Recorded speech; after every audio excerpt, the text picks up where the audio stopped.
What's going on, YouTube? Metal Complex here, and today I have a really cool knife to show everybody. One that I think people are pretty excited about. I know I am. This is the We Knives 902B Gentry slip joint.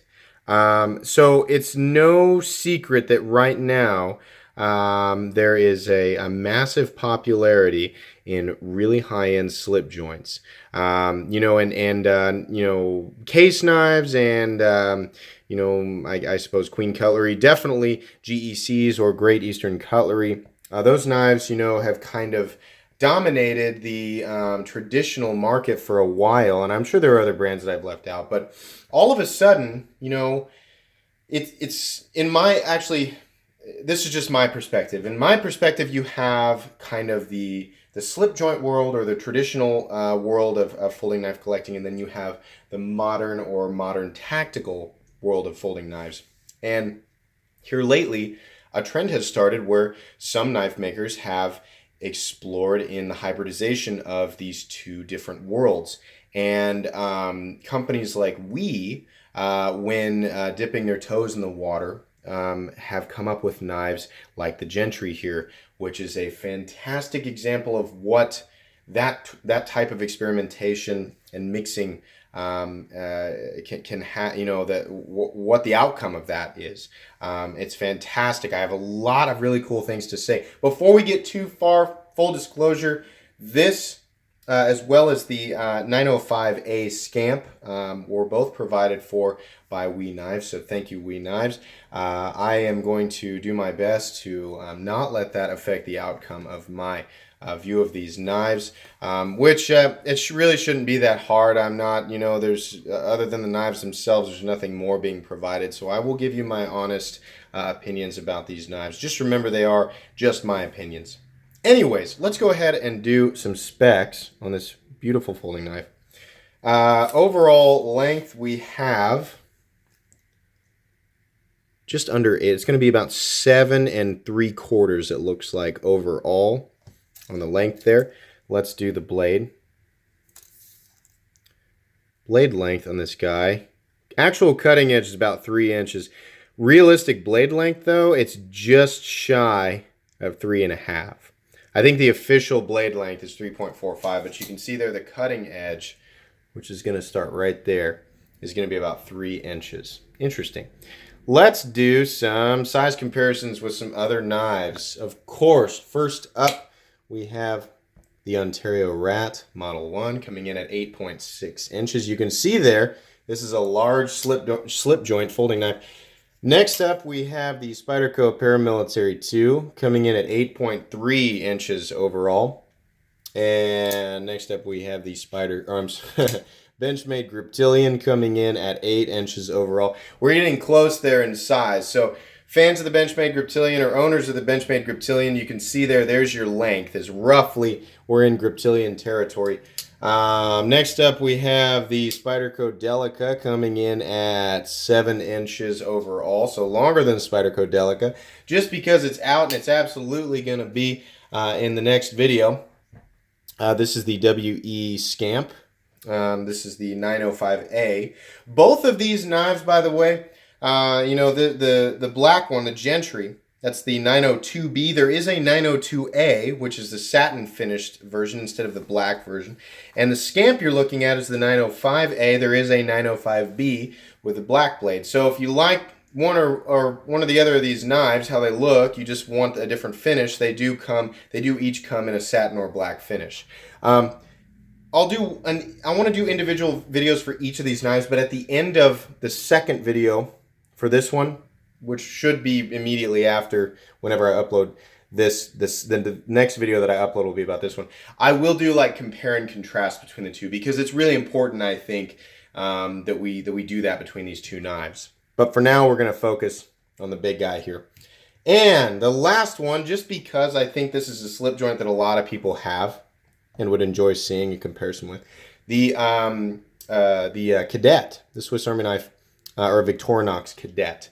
So you can see there, people who like to carry the Cadet, which that's been if I have a back pocket slip joint, That's been my primary back pocket or small backup pocket knife that I carry around. So that's roughly what you're looking at there.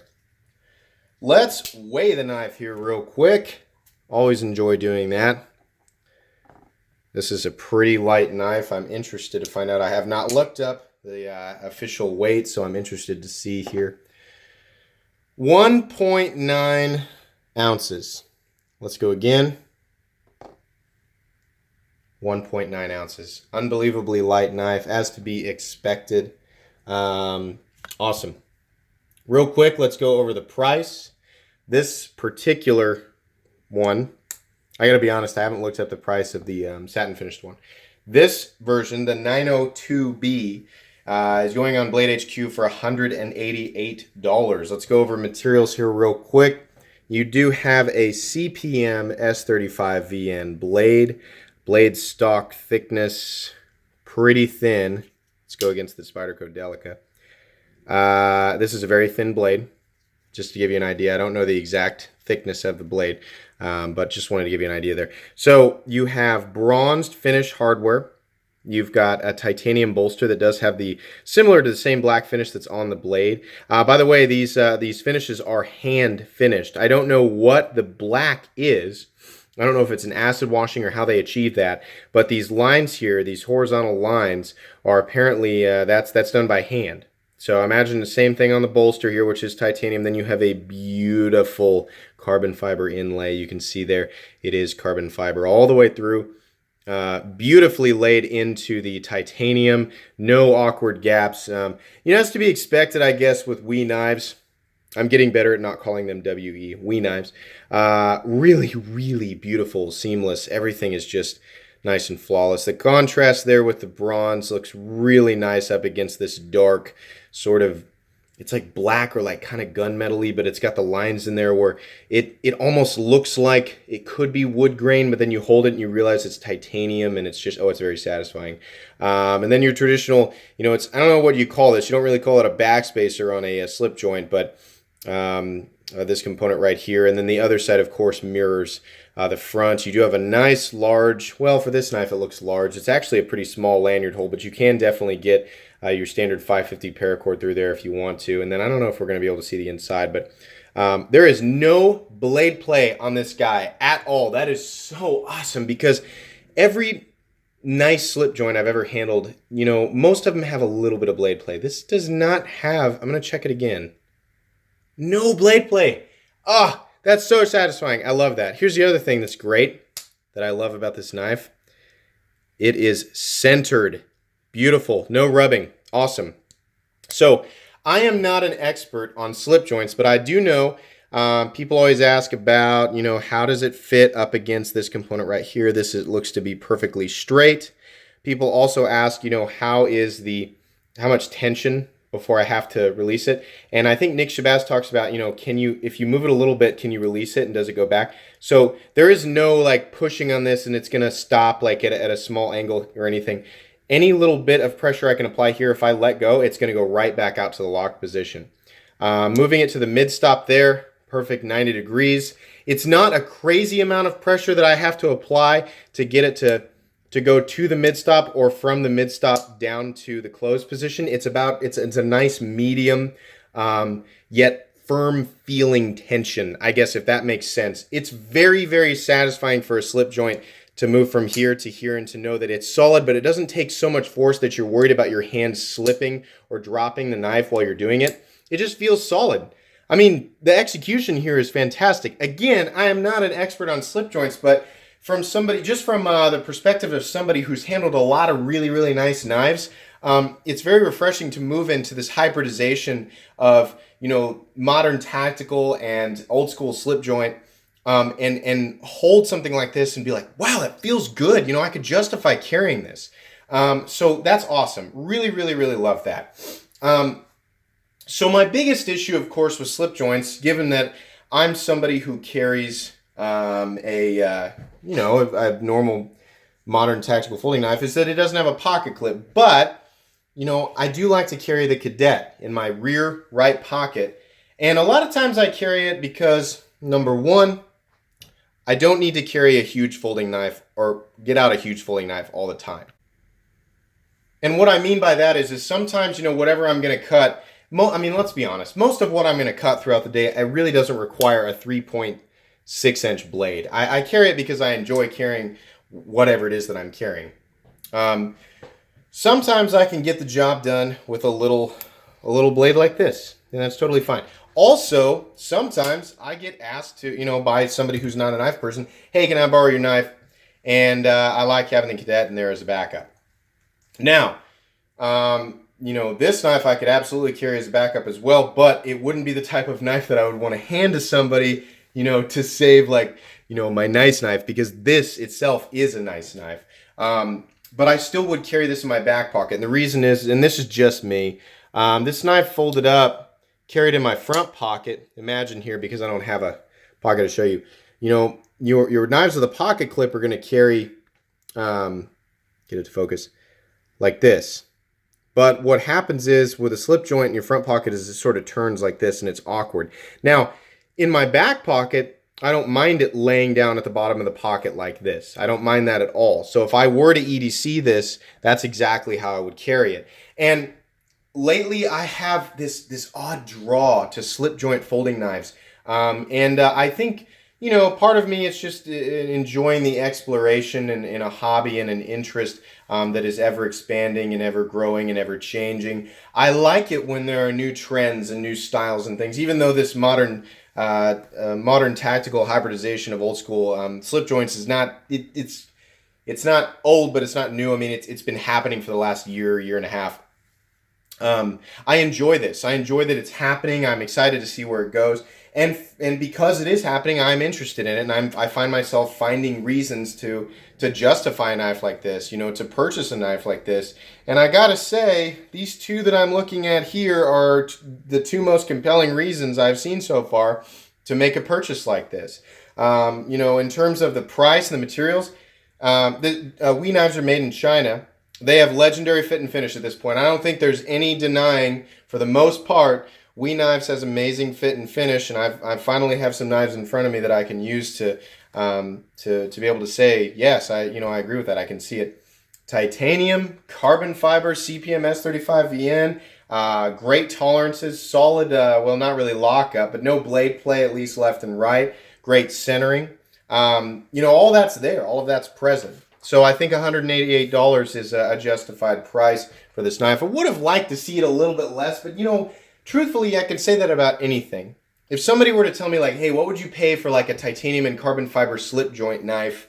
I would say, what steel is it? S35VN, I would say 150, 160, maybe 165 bucks. That's 100% honestly how I'd answer. How I come to that number, I don't know. I don't know. How do any of us come to our numbers? That's what I would say. The fact that it's 188, it's higher than I would have guessed, but is there enough on this knife? If I were to walk into a store, handle this knife, and they were to tell me the price, would I shy away from it at that price? No, because I would be significantly more impressed with this than any other slip joint that I had ever handled. One thing that we have not done yet is the paper cut test. So let's go ahead. Ow, pinched myself there. Let's go ahead and do that real quick, just so you guys know what I did. So I got my finger in the way back here, which is something that can happen with any slip joint knife or any knife where the spine of the blade locks back there. I got my finger up here and opened it into my finger. It didn't break the skin or anything. That's just what happened. So anyways, full disclosure on the paper cut test. The paper cut test is not a definitive cut test. All it is designed to do is to give you an idea of how a knife like this cuts through something like paper. Obviously, mileage is going to vary. Everybody's going to cut different things. Blades react differently depending on what you're cutting. So usually what I do, or what I've been doing lately, is I take a pass with the Spyderco Paramilitary 2, since a lot of people compare the sliciness of blades with the PM2. And then I take another pass with the knife in question, and I compare the two. So Spyderco PM2, very slicey as usual. Let's compare the Gentry. Oh. Awesome. So the Gentry is very thin in terms of stock, and it also obviously is, for that same reason, very thin behind the edge. It doesn't have a whole lot of room to drop. Honestly, it feels to be about 85% of the sliciness of the PM2, maybe 80%, something like that. Is it going to open packages, cut paper, open envelopes, cut into boxes easily every day? Yes, absolutely, it's going to do that. It's right there where I expected it to be. So, really nice. Let's talk about what the knife came with. Now, this knife had two pouches, and you can see here, came in this. Two pouches, there was a knife in each side. For that reason, I don't know if it was, this pouch was just came, since these were provided by We. I don't know if the actual pouch that it comes with will be exactly like that, or if it'll be different. I don't know. It came with the pouch. It came with a very nice We Knives microfiber cleaning cloth, and then it also, of course, came with the instructions and warranty paper there. So, really nice. That's what I've heard about We. The quality of the zipper pouch is very high, and it's a nice place to store the knife and keep it clean and safe. So that's great. Let's move on to ergonomics. You know, this is I mean, the silhouette of the knife is a very traditional slip joint style knife. So you've got a nice large handle that you can get your hand all the way around with a little tiny, actually a little bit extra sticking out there at the end. You have a space up here at the front that's not quite it's not a choil. But it is a spot that you technically can get your finger and choke up behind the edge. Though, when you do that, what you naturally do with your thumb is you move it up here into a position where you would have, normally on a knife, you would have jimping on a locking knife, but this knife does not lock. So as is the case with all slip joints, you really shouldn't be applying pressure back here while you're cutting, because what can happen is this. There's nothing locking the knife out. So you push, and there's a chance you could get if you push hard enough and the blade is not having the material you're cutting applying pressure to keep it locked out, you lift up and you might actually push the blade down onto your finger. That's just the case with a slip joint knife. So if you are going to do that, you're going to put this finger up here, you really need to make sure that your thumb is back here on, no further than where the bolster is on the knife. But anyways, that's not really anything to fault to that. The nick is actually, this is how I would prefer the nail nick on all slip joint knives. Yes, it is a place for gunk and stuff to get trapped, but I like this because it's aesthetically pleasing and it's nice and long. You don't have to, a lot of times when I pull this out of my pocket on a slip joint knife, you have to find the nick. Yeah, and I'm used to it on this one. I know it's right here, but I still got to search it out. There's so much space on this one that it's just it's right there, It's a little tiny thing, but it makes it that much easier when you pull it out of your pocket. The length of it, it's easy to get a hold of because of the size and where it's positioned on the blade. So I appreciate that. I also think it looks nicer. It looks a little bit more modern. Another slip joint style knife that I've been very interested since I saw it for the first time was the Geck or Great Eastern Cutlery number 15, specifically the TC Barlow. I know it's like I just discovered slip joints and I'm jumping on the TC Barlow bandwagon. This guy, I'm sure people are like, who is this guy? Like he thinks he knows. He's talking about the TC Barlow like he knows. I haven't been in the game for a very long time, and I don't know. I'm very attracted to those knives, and I've seen a few of them that have that long nick, and I love that. I think that's great. I think it adds a nice, I don't know if it's been a thing for a long time, but to me it adds a nice modern look to an otherwise very traditional looking knife. So, of course, it goes right along with the theme of this one, which is slip joint meets modern tactical, and I love it. I love how this knife looks. If it were me, honestly, I would choose the satin version of the blade because I think it adds another contrast. And I generally, if you watch my channel, I prefer satin blades. That's just the way that I am. Now, moving on here just to some other additional thoughts. I feel like this and the Scamp are inevitable home runs. I feel like the knife world's really going to like them. I don't know if they're going to be like the most amazing slip joints. I don't know, but I think people are really going to like these. I just have a feeling that the more that people get their hands on these knives, and I don't know how long they've been out. I imagine they're very new, but the more that people get their hands on these, the more they're going to talk about them and say, yeah, these things are great. And I hope that, we see more blade styles, because what we have here is a clip point style, classic clip point style blade, which is common on traditional slip joints, and it works very well. It's very pokey. It's good for digging out splinters or digging into, not, light materials. Getting into a box or getting into a point where you can make that cut in tape or the corner of a letter. And then you've got, of course, your main cutting edge here with a little bit of belly at the top. I mean, it's a great, small, light use, everyday carry knife. I mean, that's what this is. Crossing over a little bit into carry philosophy. Yeah, that's what you'd use this for. This is a very gentlemanly yet tactical modern slip joint that's good for light everyday tasks. That's exactly how I'd classify this, and I think that's what WE was going for, and I think they nailed it. I absolutely love it.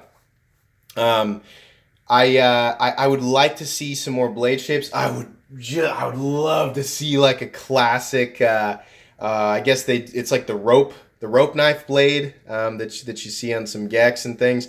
Or Warncliffe. Oh man, I think that would be so cool. I honestly, I don't even know if Wee's gonna watch this, but I love this. I think they really nailed it here. But I would love to see something that, maybe just a little bit shorter. This is a little bit long for me, but for a slip joint, I'm kind of looking more for something like right here.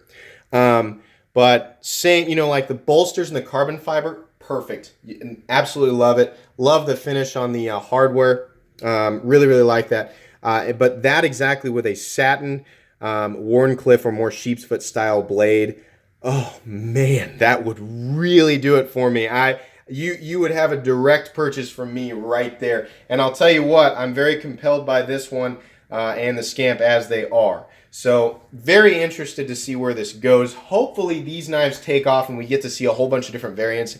It seems like WE does that, It seems like WE likes to make a whole bunch of different versions of the same knife, and then they start releasing different blade shapes. So hopefully that is the case, and that's what we see. But that's really, I can't think of anything else that I really want to see. I was excited and I had a lot to say, and I feel like we're well over 20 minutes now on this knife. But I'm very impressed with this, and despite the fact that this was provided for by WE, my honest opinion of this knife is that they knocked it out of the park, and I think that the knife is worth the money. Might be just a touch higher than I'd want it to be, and but really, other than that, I don't have anything to complain about. The fit and finish is there. The materials are there. I think S35 Vienna is a fantastic choice for a slip joint blade.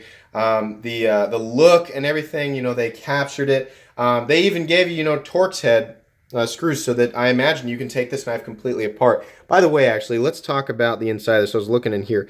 I believe this is running on phosphor bronze. I'm trying to look at this outside of the camera lens. Yeah, it looks to be running on phosphor bronze washer. So anybody who was curious, that looks to be the case with this knife. So yeah, I mean, they captured everything while keeping it, keeping the construction durable and making a really reliable, modern, kind of tactical style slip joint folding knife. And it's large enough. It's a large enough knife where you really could get in there with the blade. And I would imagine, this thing tackling cardboard boxes is not going to have a problem. So anyways, if this is something that attracts you, I would say, yeah, go ahead and pull the trigger on it. You're not going to be let down by this knife. I really like it. So anyways, if you enjoyed this video, please leave a like. If you'd like to check out my other content, I do, of course, have lots of videos of knives that are either expensive or inexpensive that I do or don't like. So check those out. And if you enjoy all my content, then please subscribe to my channel because I definitely have more coming. Thanks again for watching and have a great day.